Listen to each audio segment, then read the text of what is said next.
The first one is called I Am What I Am, and this is what it is. I am what I am, and this is what it is. When I open my mouth, out come an explosion of words, each one specifically designed to have the devils dethroned. Speak not in whispers, but out loud with words, words that cut right through the air.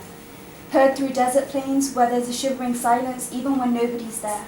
Don't get your news from Sky News. It's clouded like Tim Marshall's so-called professional views. He regurgitates diarrhea, similar to the Reader's Digest book reviews. In a time of mass hysteria, knuckle down and turn the page over, acclimatise to the prevalent atmosphere. The future is not so far out, it's already here. From this high, it's all too clear. Separate the real from the phony, educate the dumb, blind and show me. Together we are strong, but as a few, we'll always be at odds.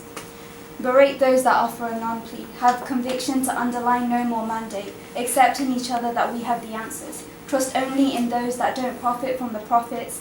I am what I am, and this is what it is. No stamp of approval required, no words of literary treat admired, just a very real desire to redefine and an action that coincides with a true freedom of mind.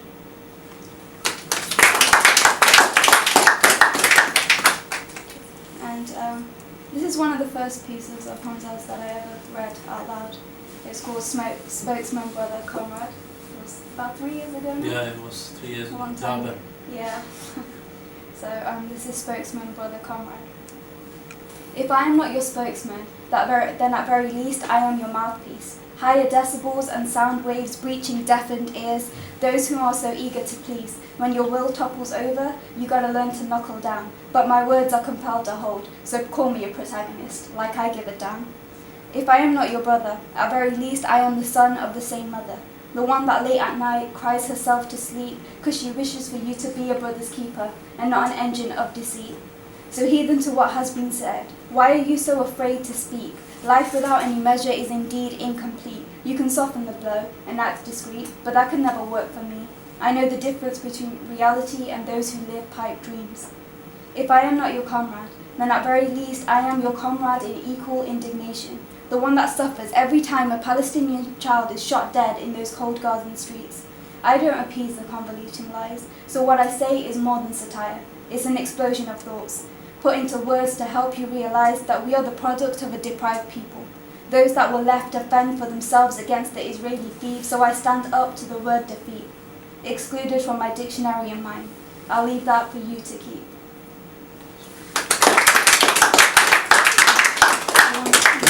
Yeah. Is that okay if I do shoot? Yeah, please. Okay. So I've known Hamza like before Intifada Street happened, and you were talking earlier about people being kind of role models and like mentors. So when I met Hamza, I was writing poetry, and it was bad. He'll disagree, but it was bad. And kind of Hamza for a long time has been that kind of mentor for me. And today, where I am today, I wouldn't be standing here in front of all of you reading Hamza's poetry on my own if it wasn't for Hamza. I probably wouldn't have carried on writing, but I did, and that's thanks to Hamza. So along that journey somewhere, I came to a place where I wanted to figure out who I am. So I'm Kashmiri, so I'm going to kind of read 2 poems that are going to take you to Kashmir. The first one is called Valley of the Brave. So, you don't want to hear about occupation on the world's biggest democracy committing genocide against an indigenous population, nor its demographic threats to the children of disappeared fathers, likely tortured, killed, and laid to rest in mass graves. You don't want to hear about occupation, tyranny, or disappearances. Hell, you still think Kashmir is a sweater or a Led Zeppelin song. Well, you're wrong. Kashmir is paradise on earth, but for those living under the jackboots of the oppressor, it is hell. It's a living torture. But they live, and they resist. Not just with bullets and stones, but with life. Life becomes resistance. When our rivers fill with blood, and our youth are scattered dead across their banks, when our women are raped, scarred, psychologically tortured, they are not defeated. Another generation of lions rises. You see, in Kashmir, even our lambs become lions. In Kashmir, our children don't taste childhood, they taste bullets, because they are too short to be shot in the leg. Those who live suffer. Physically and psychologically, post-traumatic stress disorder becomes normal.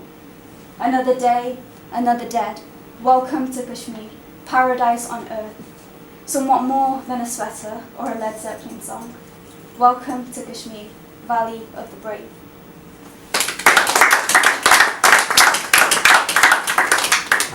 And the second piece is called Conflict. The day that collapsed lungs crashed into concrete and beating hearts met gun barrels, they called it conflict. I saw a nation hemorrhaging.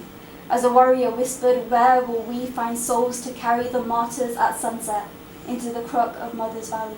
No tears reached her, just sweet blood. Another war-torn rose had fallen. Fractured petals that once floated across lakes with wings that carried hope to ease the sorrow had stopped. The fluttering had paused.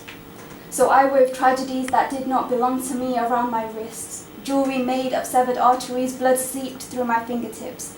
You can always taste it. It is familiar to tongues that soften English with indigenous languages born in conflict.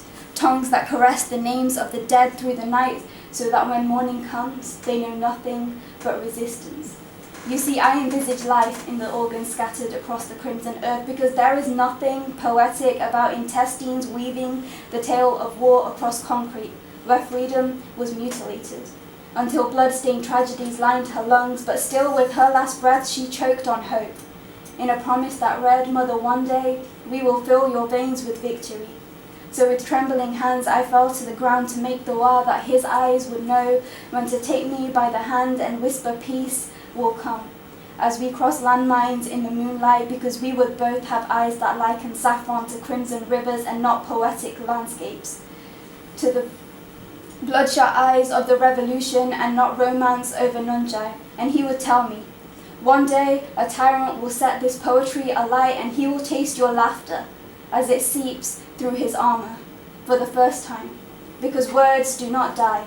They cannot rape an idea nor murder this verse. So when bullets pierce flesh on the front line, it will be our poetry that seeps from the wounds.